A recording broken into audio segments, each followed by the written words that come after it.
Praise the Lord. Hallelujah. കർത്താവ് നിങ്ങളെ ധാരാളമായി അനുഗ്രഹിക്കട്ടെ. വീണ്ടും നിങ്ങളോടൊപ്പം ദൈവവചനവുമായിട്ടായിരിക്കാൻ സ്വർഗത്തിലെ ഇടയാക്കിയതിനായി ദൈവത്തെ നന്ദിയോടെ സ്തുതിക്കുന്നു. ദൈവവചനത്തിൻ്റെ യഥാർത്ഥമായ അർത്ഥം ഒരു വ്യക്തി മനസ്സിലാക്കുമ്പോൾ അവൻ അവൻ്റെ ജീവിതത്തെ തന്നെയാണ് മനസ്സിലാക്കുന്നത്. ശരിയായ നിലയിൽ നമ്മുടെ ദൈവവചനത്തെ മനസ്സിലാക്കുമ്പോൾ നമ്മുടെ ജീവിതത്തിൽ ജയിക്കുവാൻ നമ്മൾ ആരായി തീരണമെന്ന്, നമ്മൾ എന്താണെന്ന് വെളിപ്പെടുത്തുന്നതാണ് ദൈവവചനം. ഒരു പരിധിവരെ ദൈവവചനത്തെ മനസ്സിലാക്കുന്ന ഒരു വ്യക്തിക്ക് മാത്രമേ അയാളെക്കുറിച്ചുള്ള ദൈവിക പദ്ധതിയിൽ അദ്ദേഹത്തിന് വാഴാൻ സാധിക്കൂ എന്ന് പറയുന്നതായിരിക്കും ശരി. ഇപ്പൊ നമ്മുടെ ജീവിതത്തിനകത്ത് കർത്താവ് നമ്മളെക്കുറിച്ച് ആഗ്രഹിച്ചിരിക്കുന്ന, കർത്താവ് നമ്മളെക്കുറിച്ച് പദ്ധതി ഇട്ടിരിക്കുന്ന വലിയ പദ്ധതി നമ്മുടെ ജീവിതത്തിൽ നിവർത്തിക്കുവാൻ, നിറവേറുവാനായിട്ട് കർത്താവിൽ ആശ്രയിക്കുക, കർത്താവിനോട് ചേർന്ന് വസിക്കുക, കർത്താവിനോട് ചേർന്ന് നടക്കുക എന്ന് പറയുന്നത് നമ്മുടെ ജീവിതത്തിന്റെ അനുഗ്രഹത്തിന് വളരെ പ്രധാനപ്പെട്ടത്. നമുക്കറിയാം, ദൈവജനത്തിന് ഒരു പ്രത്യേകമായ അവസ്ഥയുണ്ട്, ജീവനില്ലാത്ത അവസ്ഥയാണ്. കാരണം ദൈവജനത്തിനല്ല, പഴയ നിയമത്തിലെ കാര്യമാണ് ഞാൻ പറയുന്നത്. അതായത് ആദാമിനോട് കർത്താവ് പറഞ്ഞു, ഈ തോട്ടത്തിലെ എല്ലാ വൃക്ഷഫലവും നിനക്ക് ഭക്ഷിക്കാം, എന്നാൽ നീ മരിക്കാതിരിക്കേണ്ടതിന് തോട്ടത്തിലെ നടുവിലെ വൃക്ഷത്തിന്റെ ഫലം നീ തിന്നരുത്. അതായിരുന്നു കർത്താവിന്റെ കൽപ്പന. മറ്റൊന്നും ആദാമിന് വിലക്കിയിരുന്നില്ല. ആ തോട്ടത്തിലെ നടുവിലെ വൃക്ഷത്തിന്റെ ഫലം ഭക്ഷിക്കരുതെന്ന് കർത്താവ് പറഞ്ഞു. എന്നാൽ ആദാം അത് ഭക്ഷിക്കുകയും അത് നിമിത്തം മരണം ലോകത്തിൽ പ്രവേശിച്ചു എന്നാണ് വചനത്തിൽ പറയുന്നത്. നമ്മൾ വചനത്തിൽ കാണുന്നതാണ് റോമാലേഖനം 5 ഏകന്റെ അനുസരണക്കേടിനാൽ മരണം ലോകത്തിൽ പ്രവേശിച്ചു. അപ്പൊ മരണം ലോകത്തിലേക്ക് പ്രവേശിക്കുവാൻ കാരണമായി തീർന്നു ഏകന്റെ അനുസരണം. അപ്പൊ ആ ഏകന്റെ അനുസരണ നിമിത്തം മരണം ഭൂമിയിലേക്ക് പ്രവേശിച്ചപ്പോൾ മരണം, അതായത് നമുക്ക് മനസ്സിലാക്കാൻ കഴിയുന്ന ഒരു കാര്യം, നമ്മൾ ഈ ദിവസങ്ങളെല്ലാം പ്രൊവിഷൻ ആൻഡ് പ്രോസ്പെറിറ്റിയെ കുറിച്ച് ചിന്തിച്ചുകൊണ്ടിരിക്കും. നമുക്ക് ആദാമിന്റെയും ഹവയുടെയും ജീവിത സാഹചര്യത്തിൽ ദൈവം അവരോട് പറഞ്ഞൊരു കാര്യമാണ്, നിങ്ങൾ ഈ ഭൂമിയെ അടക്കി ഭൂമിയിൽ നിറഞ്ഞ് ഭൂമിയിൽ വാഴുവാനായിട്ടാണ് കർത്താവ്. അപ്പൊ ഭൂമിയെ അടക്കി നിറഞ്ഞു വാഴുവാനായിട്ട് കർത്താവ് അവരെ ഏൽപ്പിച്ചപ്പോ നമുക്ക് അവരിൽ കാണാൻ കഴിയുന്ന ഒരു കാര്യം, ഇതെല്ലാം ഇങ്ങനെ പറഞ്ഞിരുന്നുവെങ്കിലും അവരിൽ ഇത് നിലനിർത്താനായിട്ട് സാധിക്കാതെ. ഇപ്പൊ കർത്താവ് അവർക്ക് തോട്ടത്തില് കിഴക്ക് ഒരു തോട്ടം ഉണ്ടാക്കി, തോട്ടത്തിൽ അവരെ ആക്കി. അവർക്ക് ഭക്ഷിക്കുവാനുള്ള ഭക്ഷണം, വെള്ളം, എല്ലാം സകലതും അവിടെ നൽകപ്പെട്ടിരിക്കും. അതായത് അവര് കർത്താവിനോടുള്ള കൂട്ടായ്മ, അത് കർത്താവ് പറഞ്ഞ ആ വ്യവസ്ഥയ്ക്കകത്ത് നിൽക്കുന്നിടത്തോളം അവരുടെ ജീവിതത്തിൽ ഒന്നിനും കുറവില്ലാത്തവരായിരുന്നു. ഒരു കാര്യത്തിനും അവരുടെ ജീവിതത്തിൽ കുറവില്ല. സകലതും അവരുടെ ആവശ്യത്തിന് അധികം അവരുടെ കരങ്ങളിലുണ്ട്. അവർക്ക് ദൈവം നൽകിയിരിക്കുക. ഇപ്പൊ കർത്താവ് പറഞ്ഞൊരു കാര്യം, നിനക്ക് ഈ ഭൂമിയിലുള്ള ഇവിടെ തോട്ടത്തിലുള്ള വൃക്ഷഫലമെല്ലാം നിനക്ക് ഭക്ഷിക്കാം, ഇഷ്ടം പോലെ. അത് ഇംഗ്ലീഷിൽ എഴുതിയിരിക്കുന്നത് ഫ്രീലി, സൗജന്യമായിട്ട്. ആ 2 ഫ്രീഡമാണ്. നീ അതിന് മടി വിചാരിക്കേണ്ട കാര്യമില്ല, ഒന്നാമത്. 2, നീ അതിനൊന്നും കൊടുക്കേണ്ട കാര്യമില്ല, സൗജന്യമാണ്. എന്നാൽ അനുസരണക്കേട് കാണിച്ച ആദാമിനെ ദൈവം, നമ്മൾ കാണുന്ന കാര്യം ഇതാണ്, 3-ാം അധ്യായത്തില് അവനെ എടുത്തിരുന്ന നിലത്ത് അവൻ ജോലി ചെയ്യേണ്ടതിന് അവനെ തോട്ടത്തിൽ നിന്ന് പുറത്താക്കി. അപ്പൊ അവനെ തോട്ടത്തിൽ നിന്ന് പുറത്താക്കാൻ കാരണം, എടുത്ത നിലത്ത് അവൻ കൃഷി ചെയ്യേണ്ടത്. ഇപ്പൊ കർത്താവിനോട് പറഞ്ഞ കാര്യം, എന്ന് നെറ്റിയിലെ വേർപ്പ് കൊണ്ട് നീ ഉപജീവനം കഴിക്കും. അപ്പൊ അവിടെ അതുവരെയും ആദാമിനും ഹവ്വയുടെയും ജീവിതത്തിനകത്ത് അധ്വാനത്താലല്ല അവർ ജീവിച്ചത്, ദൈവത്തോടുള്ള ബന്ധമായിരുന്നു അവരുടെ പ്രൊവിഷൻ, അവരുടെ പ്രോസ്പെറിറ്റി. ഒന്നിനും കുറവില്ലാത്ത നിലയിൽ അവർ ജീവിക്കും. സകലവിധ സമൃദ്ധിയുമുള്ളവരായിരുന്നു. അങ്ങനെ സകലവിധ സമൃദ്ധിയും ഉണ്ടായിരുന്ന അവർ, പിന്നത്തതിൽ കർത്താവ് പറയുന്ന ഒരു കാര്യമാണ്, ഈ കായിന്റെ കാലത്ത് കർത്താവ്, നിനക്ക് ഭൂമിയും വേണ്ട പോലെ വിളവ് തരികയില്ല, മുള്ളും പറക്കാരും അവിടുന്ന് പുറപ്പെടും. അപ്പൊ അവരുടെ ജീവിതത്തിൽ കർത്താവ് നൽകിയിരുന്നതായ ആ സമൃദ്ധിയിൽ നിന്ന് അവർ പുറത്തു വന്നു. ആ സമൃദ്ധിയിൽ നിന്ന് പുറത്തു വന്നവർ അവരുടെ ജീവിതത്തിനകത്ത് കർത്താവ് അവർക്ക് നൽകിയ പ്രധാനപ്പെട്ടൊരു കാര്യമുണ്ട്. കൽപ്പന കൊടുത്തിട്ട് പറഞ്ഞത്, ജീവനും മരണവും നിന്റെ മുമ്പിൽ വെച്ചിരിക്കും. ജീവനും മരണവും. കർത്താവോട് പറഞ്ഞ കാര്യം ഇതാണ്, നിന്റെ തലമുറകൾ ജീവിച്ചിരിക്കേണ്ടതിന് ജീവനെ തെരഞ്ഞെടുത്തു. ഇപ്പൊ ജീവനും മരണം അവരുടെ മുമ്പിൽ വെച്ചു എന്ന് പറയുമ്പോൾ അനുസരണക്കേട് കൊണ്ട് മരണത്തെ സ്വീകരിച്ചവനെ ആദാമിന്റെ തലമുറയിൽ ജനിച്ചവരായ അടുത്ത തലമുറ, അവരങ്ങനെ അവരുടെ ജീവിതത്തിനകത്ത് നിലനിൽക്കുന്ന ആ കാലഘട്ടത്തിൽ ഒരു കാര്യം സംഭവിക്കുകയാണ്. ജനം അവരുടെ യാത്രാ മധ്യേ അവര് വാഗ്ദത്ത ഭൂമിയിലേക്കുള്ള യാത്രയാണ്. അതായത് അബ്രഹാമിനോട് ദൈവം ഉടമ്പടി ചെയ്തു, ഇസഹാക്കിനും യാക്കോബിനോടും അത് നിലനിർത്തി. യോസെഫിലൂടെ ജനം മിസ്രൈമിലെത്തി.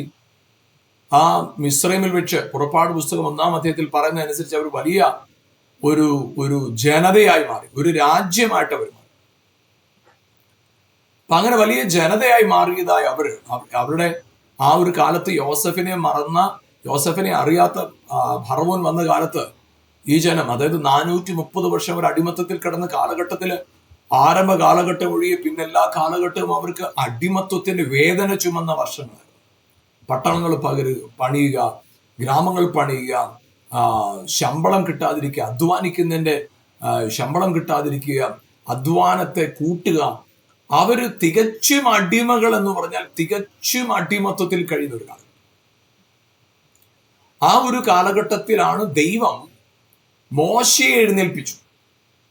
മോശയിലൂടെ ഹോരേബിൽ വെച്ച് ഇടപെട്ടവനായ മോശയിലൂടെ ദൈവം ആ ജനത്തെ അവിടുന്ന് വിടുവിച്ചു കൊണ്ടു. നമുക്ക് മോശയെ കുറിച്ച് അറിയാം. മോശ എബ്രായ ലേഖനം അതിന്റെ 11-ാം അധ്യായത്തിന്റെ 24-ാം വാക്യത്തിൽ നമ്മൾ എങ്ങനെയാണ് വായിക്കുന്നത്? ഫറവോന്റെ പുത്രിയുടെ മകനെന്ന് വിളിക്കപ്പെടുന്നത് നിരസിച്ചു, ക്രിസ്തുവിന്റെ നിന്നയെ വലിയ ധനമെന്നുണ്ട്. മിസ്രൈമിലെ നിക്ഷേപങ്ങളെക്കാൾ ക്രിസ്തുവിന്റെ നിന്നയെ വലിയ ധനമെന്നുണ്ട്. അപ്പൊ ധനമായിട്ട് അവൻ എണ്ണിയത് ക്രിസ്തുവായിരുന്നു അവന്റെ ധനം. അപ്പൊ അങ്ങനെ ഇറങ്ങിയതായ മോശയെ കുറിച്ച് പുറപ്പാട് 7:1 പറയുകയാണ്, നോക്കൂ, ഞാൻ ഇന്ന് നിന്നെ ഫറവോന് ദൈവമാക്കി വെച്ചിരിക്കും. അതാണ് പുറപ്പാട് 7:1. അപ്പൊ ആ മോശയെ കുറിച്ച് നമ്മൾ പിന്നെ കാണുന്നത് ആ മിസ്രൈമിലുള്ള പ്രഭുക്കന്മാർക്കും അവിടെ ഉള്ളവർക്കെല്ലാം മോശ വളരെ ബഹുമാനമുള്ളവരാണ്. അവരെല്ലാം മോശയെ ബഹുമാനിക്കാൻ തുടങ്ങി. അവനെ ബഹുമാനിക്കത്തക്കവണ്ണം മോശയെ ദൈവം മാനിച്ചു. പിന്നത്തെ നമുക്ക് കാണാൻ കഴിയുന്നൊരു കാര്യം ഇതാണ്, ക്രിസ്തുവിനെ നിന്നെ വലിയ ധനമെന്ന് എണ്ണിയവന്റെ അടുക്കല് 10ാമത്തെ ബാധ, അതായത് അവര് രക്തത്തെളിപ്പ് ആചരിച്ചതിന് ശേഷം, കടിഞ്ഞൂൽ സംഹാരത്തിന് ശേഷം ഫറവോൻ പറഞ്ഞു, നിങ്ങൾ ഓടിപ്പോക്കും. ആ സമയത്ത് അവരോട് ചോദിച്ചു, ഞങ്ങൾക്ക് നിങ്ങളുടെ വസ്തുവകകൾ, ആഭരണങ്ങൾ കടമായി തരാൻ പറഞ്ഞപ്പോൾ അവർ കൊടുത്തു. ഒരു കൊള്ളയടിച്ചുകൊണ്ടാണ് അവരവിടെ നിന്ന് പുറപ്പെടുന്നത്. ഇപ്പോഴ് ഫറവോന്റെ പുത്രിയുടെ മകനെന്ന് വിളിക്കപ്പെടുന്നതിനേക്കാൾ ക്രിസ്തുവിന്റെ നിന്ന വലിയ ധനമെന്ന് എണ്ണിയവരുടെ കയ്യിൽ ഇപ്പൊ ആ ദേശത്ത് ധനം മുഴുവൻ വന്ന് നിൽക്കും. ആ മോശ പിന്നത്തതിൽ ജനത്തോട് കൂടെ യാത്ര ചെയ്തപ്പോ അവർക്ക് ദൈവം നൽകിയ ഒരു വളരെ പ്രധാനപ്പെട്ട ഒരു കാര്യമാണ്. അവരെ സംബന്ധിച്ചിടത്തോളം അവർക്ക് അത് വലിയൊരു അഭിമാനമായിട്ട് അവർ പറയുന്ന ഒരു കാര്യമുണ്ട്. അവർക്ക് നൽകപ്പെട്ട കൽപ്പന. നമുക്ക് ആവർത്തന പുസ്തകം 4-ാം അധ്യായത്തിന്റെ 8-ാം വാക്യം, ഞാൻ ഇന്ന് നിങ്ങളുടെ മുമ്പിൽ വയ്ക്കുന്ന ഈ സകല ന്യായപ്രമാണം പോലെ ഇത്ര നീതിയുള്ള ചട്ടങ്ങളും വിധികളുമുള്ള ശ്രേഷ്ഠ ജാതി ഏതുള്ളൂ. അപ്പൊ അവരുടെ ജീവിതത്തില് ദൈവം അവർക്ക് നൽകിയ ഏറ്റവും വലിയ കാര്യമായിട്ടാണ്, വലിയ സമ്പത്തായിട്ടാണ് അവർ ഈ കൽപ്പനകളെ കാണുന്നത്. കൽപ്പനകളെ വലിയ സമ്പത്തായിട്ട് കാണുന്നത്. അപ്പൊ അവർക്ക് എന്തിനാണ് ഈ കൽപ്പന നൽകിയത്? നിങ്ങൾ ജീവിച്ചിരിക്കേണ്ടതിന് ഞാൻ ഈ പറയുന്ന കൽപ്പനകളെ പ്രമാണിക്കും. ഇത് ചെയ്യുന്നവൻ ഇതിനാൽ ജീവിക്കും. അപ്പൊ അവർക്ക് ജീവൻ. അപ്പോൾ അവരുടെ ജീവിതത്തിനകത്ത് ആദാമിൽ മരണം സംഭവിച്ചതോടുകൂടി ആദാമിന് എന്തെല്ലാം നഷ്ടപ്പെട്ടോ അതെല്ലാം ആദാമിന്റെ പിൻതലമുറയ്ക്ക് നഷ്ടപ്പെട്ടു. സമ്പത്ത്, സ്വസ്ഥത, ദൈവത്തോടുള്ള കൂട്ടായ്മ എല്ലാം നഷ്ടപ്പെട്ടു. എന്നാൽ ആ നഷ്ടപ്പെട്ട കൂട്ടായ്മയെ അവരുടെ ജീവിതത്തിൽ അവർക്ക് വളരെ വിലയേറിയതാണെന്ന് അവർക്കറിയാം. പക്ഷെ സാഹചര്യങ്ങളില്ല. എങ്ങനെയാണ് ചെയ്യേണ്ടതെന്ന് അവർക്കറിയും. എങ്ങനെയാണ് ഈ ബന്ധത്തെ നിലനിർത്തേണ്ടത്, എങ്ങനെയാണ് ഈ കൂട്ടായ്മയിലേക്ക് വരേണ്ടത് അവർക്ക് അറിയില്ല. അങ്ങനെ ഈ കാര്യത്തെക്കുറിച്ച് ഒരു അറിവുമില്ലാതിരുന്നവർക്ക് എങ്ങനെ നിങ്ങൾ ദൈവത്തെ പ്രസാദിപ്പിക്കാം, എങ്ങനെ ജീവൻ പ്രാപിക്കാം, ആ പ്രമാണം എഴുതി കൊടുത്തു. അവരുടെ കയ്യിൽ ഇപ്പൊ പ്രമാണമുണ്ട്. പ്രമാണത്തെക്കുറിച്ച് പറയുന്ന ഒരു രണ്ട് കാര്യങ്ങളുണ്ട്. 7-ാമത്തെ വാക്യം, ആവർത്തന പുസ്തകം 4:7 ഇങ്ങനെ പറയുന്നത്: നമ്മുടെ ദൈവമായ യഹോവയോട് നാം വിളിച്ചപേക്ഷിക്കുമ്പോഴൊക്കെയും അവൻ നമുക്ക് അടുത്തിരിക്കുന്നത് പോലെ ദൈവം ഇത്ര അടുത്തിരിക്കുന്ന ശ്രേഷ്ഠ ജാതി ഏതുള്ളൂ. അപ്പൊ അവർക്ക് ഈ പ്രമാണങ്ങൾ ഉള്ളതുകൊണ്ട് ഈ പ്രമാണങ്ങൾ അനുസരിക്കുമ്പോൾ അവർ വിളിക്ക് ദൈവം മറുപടി കൊടുക്കും. അവരുടെ ജീവിതത്തിൽ അവർക്കൊരു വലിയൊരു അഭിമാനമാണ്. എന്നാൽ ഈ കൽപ്പനകൾ കൊണ്ട് ഇവർക്ക് ജീവനിലേക്ക് വരാൻ കഴിഞ്ഞില്ല, ഇവർക്ക് സമൃദ്ധിയിലെത്താൻ കഴിഞ്ഞില്ല. ഇവർ വീണ്ടും വീണ്ടും തകരുന്നതായിട്ട് നമുക്ക് കാണാം. ഉയർന്നു വരുന്നു, പിന്നെയും തകരുന്നു, ഉയർന്നു വരുന്നു, പിന്നെയും തകരുന്നു. ഇതായിരുന്നു ഇവരുടെ തുടർക്കഥ. ഇവരുടെ ജീവിതത്തിൽ ഒരു തുടർക്കഥയായിരുന്നു. അഭിവൃദ്ധി പ്രാപിക്കുന്നു, തകരുന്നു, അഭിവൃദ്ധി പ്രാപിക്കുന്നു, തകരുന്നു. ഇത് ഇവരുടെ ജീവിതത്തിൽ തുടർച്ചയായി സംഭവിച്ചുകൊണ്ടിരുന്ന കാര്യം. ഇവരുടെ ജീവിതത്തിൽ ഇതൊരു തുടർക്കഥയായി നിൽക്കുന്ന കാലഘട്ടത്തിൽ യേശു വന്നിട്ട് പറഞ്ഞു, ഞാൻ വന്നത് നിങ്ങൾക്ക് ജീവൻ ഉണ്ടാകുവാനും ജീവന്റെ സമൃദ്ധി ഉണ്ടാകുവാനായിട്ട്. യോഹന്നാന്റെ സുവിശേഷം 10-ാം അധ്യായം ഇതിന്റെ 10-ാമത്തെ വാക്യം. അവിടെ പറയുന്ന ഒരു കാര്യം ഇതാണ്: കള്ളൻ വരുന്നത് മോഷ്ടിക്കാനും അറുക്കാനും മുടിപ്പാനും. കള്ളൻ മുടിപ്പിക്കാനായിട്ടും മോഷ്ടിക്കാനായിട്ടും അറുക്കാനായിട്ടും വരുമ്പോൾ ഞാൻ വന്നത് അവർക്ക് ജീവൻ ഉണ്ടാകുവാൻ, ജീവന്റെ സമൃദ്ധി, abundance, life and life in abundance. അതാണ് വചനത്തിൽ. യേശുക്രിസ്തു ഈ ഭൂമിയിൽ വന്നപ്പോൾ, ജഡത്തിൽ ഈ ഭൂമിയിൽ വന്ന കാലഘട്ടത്തിൽ യേശു വെളിപ്പെടുത്തിയത് പിതാവിനെയാണ്. എന്നാൽ പിതാവിനെ മാത്രമല്ല യേശു വെളിപ്പെടുത്തിയത്. പിതാവ് ഒരുവനിൽ വസിച്ചാൽ അവൻ എങ്ങനത്തെ വ്യക്തിത്വമുള്ളവനായിരിക്കും അതും കൂടെ കർത്താവ് കാണിച്ചു. കാരണം യേശു പറഞ്ഞൊരു കാര്യമുണ്ട്: ഞാൻ ചെയ്യുന്ന കാര്യം ഞാൻ സ്വന്തമായി ചെയ്യുന്നതല്ല, പിതാവ് എന്നിൽ വസിച്ചിട്ട് അവൻ തന്നെ പ്രവൃത്തി ചെയ്യുന്നതാണ്. അപ്പൊ അങ്ങനെ പിതാവിനെ വെളിപ്പെടുത്തി, പിതാവ് വസിക്കുന്ന മനുഷ്യനെ വെളിപ്പെടുത്തി, അതായത് ദൈവപുത്രനെ വെളിപ്പെടുത്തി, മനുഷ്യപുത്രനെ വെളിപ്പെടുത്തി. അപ്പൊ അവിടെ യേശുക്രിസ്തു മരണത്തെ ജയിച്ച് ഉയർത്തെഴുന്നേറ്റു. ആ കർത്താവ് പറഞ്ഞൊരു വളരെ പ്രധാനപ്പെട്ട ഒരു കാര്യമുണ്ട്. യോഹന്നാന്റെ സുവിശേഷം അതിന്റെ 14-ാമത്തെ അധ്യായത്തിൽ യേശു പറഞ്ഞൊരു കാര്യം ഇതാണ്. 12-ാം വാക്യം: ആമേൻ ആമേൻ ഞാൻ നിങ്ങളോട് പറയുന്നു, ഞാൻ ചെയ്യുന്ന പ്രവൃത്തി എന്നിൽ വിശ്വസിക്കുന്നവനും ചെയ്യും. ഞാൻ ചെയ്യുന്ന പ്രവൃത്തി എന്നിൽ വിശ്വസിക്കുന്നവൻ. എന്താണ് യേശുവിൽ വിശ്വസിക്കുക എന്ന് പറഞ്ഞാൽ അതിന്റെ പ്രത്യേകത?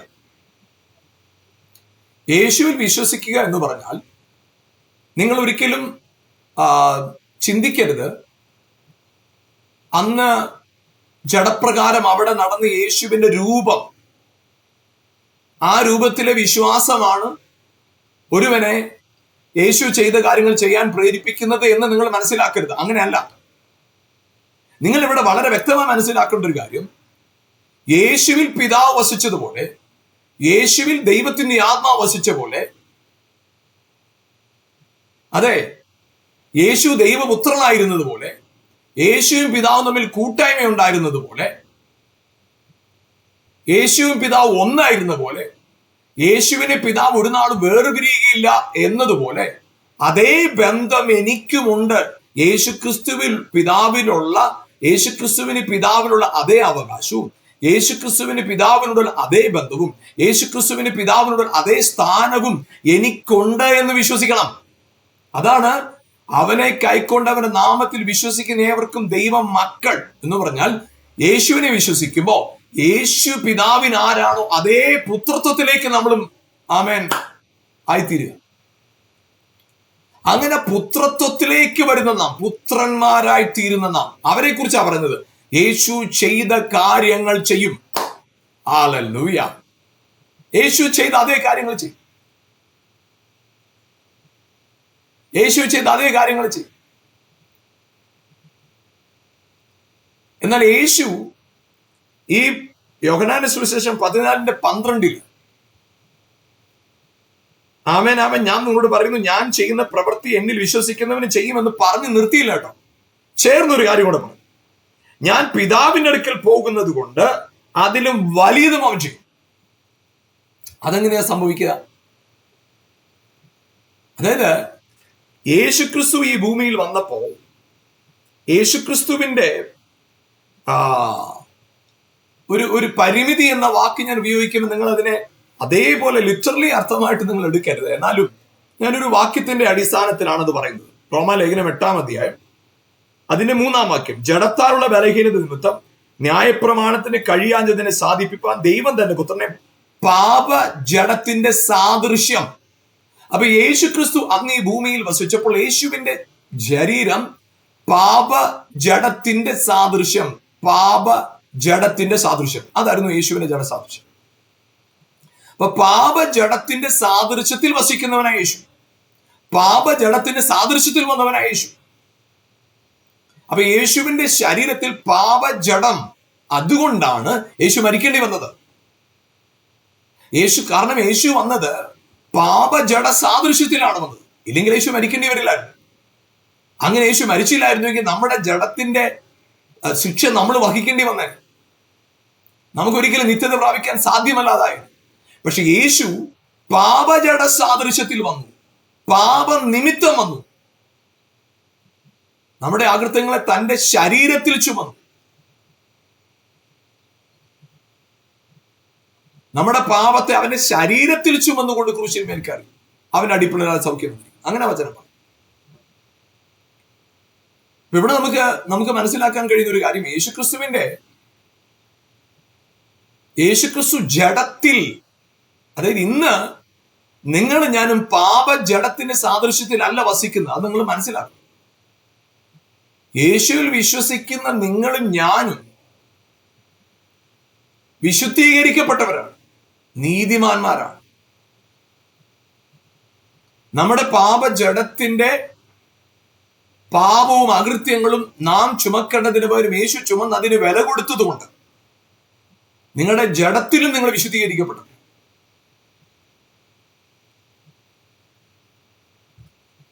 അപ്പോൾ യേശു പറഞ്ഞൊരു കാര്യമാണ്, ഞാൻ പിതാവിന്റെ അടുക്കൽ പോകുന്നത് കൊണ്ട് എന്നിൽ വിശ്വസിക്കുന്നവൻ ഞാൻ ചെയ്തതിലും വലിയ കാര്യങ്ങൾ ചെയ്യും. അതായത് യേശുവിന് ജഡപ്രകാരം ആ വേദനയും കഷ്ടതയും ക്രൂശിലെ പാടുകൾ സഹിക്കേണ്ടത് ആവശ്യമായിരുന്നു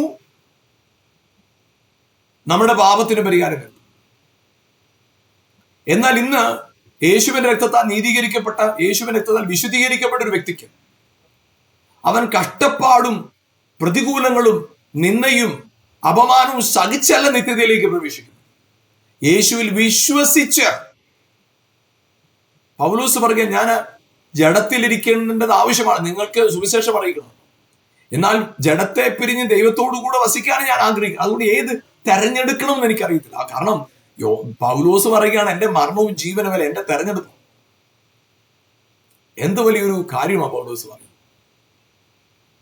അപ്പോൾ യേശു പറയുന്നൊരു കാര്യമാണ്, എന്നിൽ വിശ്വസിക്കുന്നവൻ ഞാൻ ചെയ്തത് ചെയ്യും. ഞാൻ പിതാവിന്റെ അടുക്കൽ പോകുന്നുണ്ട്, ഞാൻ ചെയ്തതിനേക്കാൾ വലിയ കാര്യം ചെയ്യും. പ്രിയപ്പെട്ടവർ, ഞാൻ പറയട്ടെ, നിങ്ങളുടെ ജീവിതത്തിനകത്ത് സമൃദ്ധി എന്ന് പറയുന്നത്, പ്രോസ്പെരിറ്റി എന്ന് പറയുന്നത്, അത് ഹല്ലേലൂയ വിശ്വാസത്താൽ പ്രാപിച്ചെടുക്കുന്നതാണ്. ഒരു നന്മയ്ക്കും കുറവില്ലാതെ സാമ്പത്തികമായും നിങ്ങളെ ഭൗതികമായ സകല വിഷയങ്ങളിലും ഒരു നന്മയ്ക്കും കുറവില്ലാതെ നടത്തുന്നത് ദൈവത്തിന്റെ വാഗ്ദത്തമാണ്, ദൈവത്തിന് നിങ്ങളെക്കുറിച്ചുള്ള പദ്ധതിയാണ്.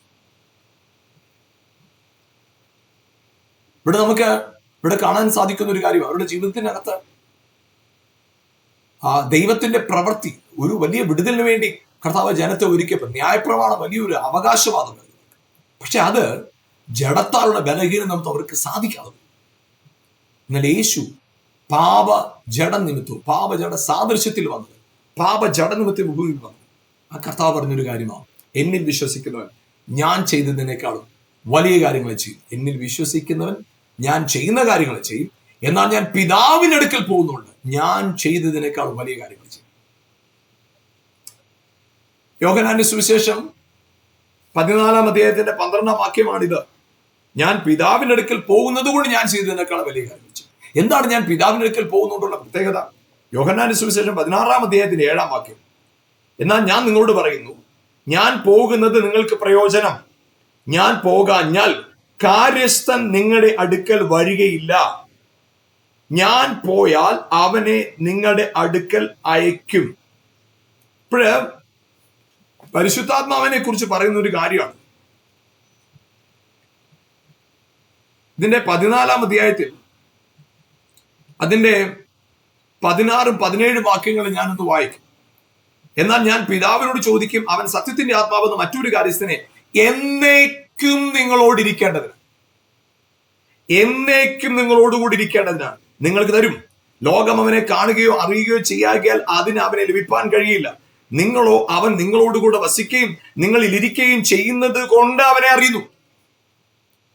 അവൻ നിങ്ങളിൽ ഇരിക്കുന്നു. അവൻ ഇരുന്നുകൊണ്ടാണ് നിങ്ങൾക്ക് അറിവ് തരുന്നത്. അവൻ നിങ്ങളിൽ ഉണ്ടെന്നുള്ളത്.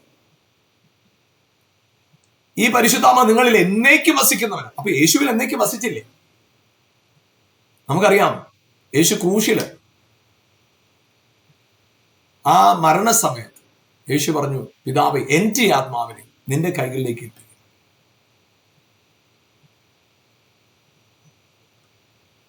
യേശുക്രിസ്തുവില് വിശ്വസിക്കുന്ന നിങ്ങളിൽ എന്നേക്കും, നിങ്ങളിലും എന്നിലും പരിശുദ്ധാത്മ വസിക്കുന്നത് എന്നേക്കും. ഞാൻ പിതാവിന്റെ അടുക്കൽ പോകുന്നതുകൊണ്ട് ഞാൻ ചെയ്തതിനേക്കാളും വലിയ കാര്യങ്ങളെ ചെയ്യും, വലിയ കാര്യങ്ങളെ ചെയ്യും. അതെന്തുകൊണ്ടാണ്? അതാണ് യോഹന്നാൻ 16:7 പറയുന്നത്. ഞാൻ പോകാഞ്ഞാൽ പരിശുദ്ധാത്മ, ഞാൻ പിതാവിന്റെ അടുക്കൽ പോകാഞ്ഞാൽ പരിശുദ്ധാത്മ നിങ്ങളുടെ അടുക്കൽ വരിക. അപ്പൊ ഞാൻ പിതാവിന്റെ അടുക്കൽ പോകുന്നതുകൊണ്ട് ഞാൻ ചെയ്തതിൽ വലിയ കാര്യങ്ങൾ ചെയ്യും. അതിന്റെ അർത്ഥം എന്താ? ഞാൻ പിതാവിന്റെ അടുക്കൽ പോകുന്നതുകൊണ്ട് പരിശുദ്ധാത്മാവ് നിങ്ങളിൽ വന്ന് വസിക്കും. പരിശുദ്ധാത്മാവ് നിങ്ങളിൽ വന്ന് വസിക്കുമ്പോ ഇപ്പോൾ ഞാൻ ഇവിടെ വസിക്കുന്നത് പാപജഡ സാദൃശ്യത്തിലാണ്. എന്റെ ജഡം പാപജഡ സാദൃശ്യത്തിലാണ്. പക്ഷേ നിങ്ങളിൽ ആത്മാവ് വന്ന് വസിക്കുമ്പോ നിങ്ങൾ പാപജഡ സാദൃശ്യത്തിലല്ല, നിങ്ങൾ പുത്രന്റെ സാദൃശ്യത്തിൽ, അവനെ പോലെ, അവന്റെ സ്വരൂപത്തിലായി, അവനെ പോലെയായി. ഹല്ലേലൂയ. പ്രിയപ്പെട്ടവരെ, അവിടെയാണ് നമ്മുടെ ജീവിതത്തിനകത്ത് ഹല്ലേലൂയ നമ്മൾ ദൈവത്തിന്റെ മക്കളാകുക എന്ന് പറയുന്ന പദവിയിലേക്ക് വരുന്നത്. അവിടെയാണ് സമൃദ്ധി. അതായത് ഞാൻ പറയട്ടെ പ്രിയപ്പെട്ടവരെ, സമൃദ്ധിക്ക് വേണ്ടി നിങ്ങൾ ചെയ്യേണ്ടത് എന്തെങ്കിലും നേടുകയോ സമ്പാദിക്കുകയോ ചെയ്യല്ല, നിങ്ങളുടെ പൊസിഷൻ മാറ്റുക ചെയ്യേണ്ടത്. എന്താണെന്നറിയാമോ? ഹല്ലേലൂയ. ദൈവ മക്കൾ എന്ന പദവി, അതായത് യേശുവിലെ വിശ്വാസത്താൽ നിങ്ങൾ ദൈവത്തിന്റെ മക്കളാ. ദൈവത്തിന്റെ മക്കളാണോ? ദൈവത്തിന്റെ അവകാശികളാ. ആ അവകാശമാണ് നിങ്ങളെ സമ്പന്നരാക്കുന്നത് എന്ന ബോധ്യം നിങ്ങളെ സമൃദ്ധിയിലേക്ക് കൊണ്ടുവരുന്ന ആ പദവിയാണ്, മറ്റൊന്നുമല്ല. നിങ്ങളുടെ കഠിനാധ്വാനമല്ല. അതുകൊണ്ട് നിങ്ങളോട് തന്നെ പറഞ്ഞു, ഞാൻ ദൈവത്തിന്റെ മകൻ. അതുകൊണ്ട് എന്റെ കാര്യങ്ങൾ നോക്കണം, ദൈവത്തിന്റെ ഉത്തരവാദിത്വമാണ്. ദൈവം നോക്കിക്കൊള്ളും. അപ്പൊ ദൈവം എങ്ങനെയാ ചെയ്യുന്നത്? തന്റെ ധനത്തിനൊത്തോണം, എന്റെ കഴിവിന് തക്കവണ്ണമല്ല, എന്റെ യോഗ്യതയ്ക്ക് തക്കവണ്ണമല്ല, എന്റെ പ്രാർത്ഥനയ്ക്ക് തക്കവണ്ണമല്ല, തന്റെ ധനത്തിന് തക്കവണ്ണം എനിക്ക് തരാൻ എന്റെ ദൈവം ശക്തനാണ്.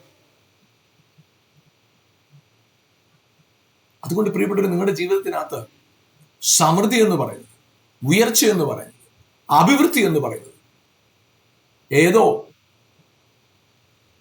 ചില വസ്തുവകകൾ നേടിയെടുക്കുന്ന അല്ല. അത് സമ്പത്താണ് തീർച്ചയായിട്ടും. പക്ഷെ സമൃദ്ധി അതല്ല, അഭിവൃദ്ധി അതല്ല. അഭിവൃദ്ധി സകല ദിനത്തിൽ ഒന്നിനും കുറവില്ലാത്തവരായിരിക്കുന്ന അവസ്ഥ, അതാണ് സമൃദ്ധി, അതാണ് അഭിവൃദ്ധി. അത് ലഭിക്കണമെങ്കിൽ ക്രിസ്തുവിലെ സാധ്യമാവുള്ളൂ. അതുകൊണ്ടാണ് വചനം പറയുന്നത്, കൊലോസ്യ ലേഖനം 2:10 പറയുകയാണ്, അവനിൽ സകല വാഴ്ചയ്ക്കും കർത്തൃത്വത്തിനും തലയായ അവനിൽ നിങ്ങൾ പരിപൂർണരായിരിക്കും. ഇപ്പൊ നമ്മൾ ഒന്നിനും കുറവില്ലാത്തവരാകുന്നത് പണം കിട്ടുമ്പോഴല്ല, ക്രിസ്തുവിലാകുമ്പോഴാണ്. ക്രിസ്തുവിലായ നിങ്ങളിലേക്ക് എല്ലാ അഭിവൃദ്ധികളും എല്ലാ നന്മകളും, നിങ്ങൾക്ക് ഈ ഭൂമിയിൽ ജീവിക്കാൻ എന്തൊക്കെ ആവശ്യമുണ്ട്, നിത്യതയ്ക്ക്, ആത്മീയ ജീവിതത്തിന്, ഭൗതിക ജീവിതത്തിന്, ജീവനും ഭക്തിക്ക് വേണ്ടിയുള്ളത് മുഴുവൻ ക്രിസ്തുവിലാണ്. അപ്പൊ നമ്മുടെ സമൃദ്ധി എവിടെ? ക്രിസ്തുവിൽ. നിങ്ങൾ ക്രിസ്തുവിലാണോ? നിങ്ങൾ ഒന്നിനെ കുറിച്ച് വിചാരപ്പെടണ്ട, നിങ്ങൾ ഭാരപ്പെടണ്ട, നിങ്ങൾ കരഞ്ഞ് നിലവിളിക്കണം. നിങ്ങളുടെ ഹൃദയത്തിൽ ഈ ഒരു ബോധ്യം കൊണ്ടുവന്നാൽ മതി, ഞാൻ ക്രിസ്തുവിലെ വിശ്വാസത്താൽ ദൈവപുത്രനാണ്, ദൈവത്തിന്റെ മകൻ.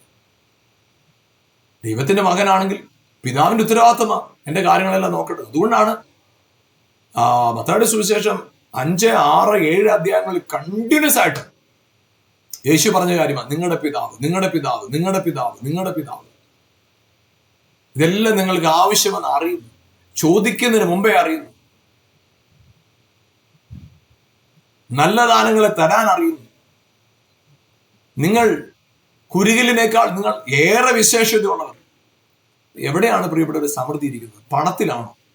നിങ്ങൾ പണത്തിലേക്ക് നോക്കാതെ, പണം നിങ്ങൾക്ക് പണം 5 പൈസ അല്ലാതെ, ഞാൻ പറയാം, പണം നിങ്ങളുടെ കയ്യിൽ ചിലപ്പോൾ ഒരുപക്ഷെ കയ്യിൽ പണം വന്നു കാണുന്നത്, പക്ഷെ പണം വരാതെ തന്നെ നിങ്ങളുടെ ആവശ്യങ്ങളെ മുഴുവൻ നിങ്ങൾ ചിന്തിക്കുന്നതിലും നനയ്ക്കുന്നതിലും ആഗ്രഹിക്കുന്നതിലും അർഹിക്കുന്നതിലും അതീതമായി നടത്താനായിട്ട് കർത്താവിന് സാധിക്കും.